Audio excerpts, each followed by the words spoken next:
Deutsch lernen durch Hören.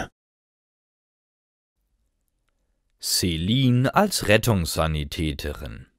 Celine sitzt mit ein paar anderen Rettungssanitätern im Warteraum. Sie trinkt Tee und unterhält sich mit ihren Kollegen. Manchmal macht sie das die ganze Nacht. Dann braucht niemand ihre Hilfe. Aber heute hören sie aus dem Lautsprecher Unfall auf der Autobahn Richtung Steinhaus. Celine kennt sich aus.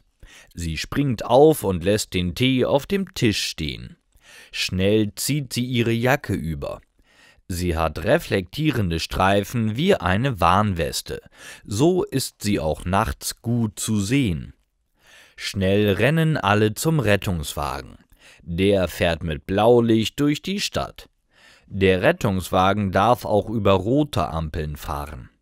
Die Sirene auf dem Dach warnt alle anderen Verkehrsteilnehmer. Wenige Minuten später sind sie an der Unfallstelle auf der Autobahn. Die Feuerwehr ist schon da. 2 Autos liegen mitten auf der Fahrbahn. Sie sind völlig zerstört. Die Feuerwehrleute schneiden ein Auto auf und ziehen einen Mann heraus. Er blutet stark. Celine und ihr Kollege legen den Mann auf eine Trage und bringen ihn in den Rettungswagen.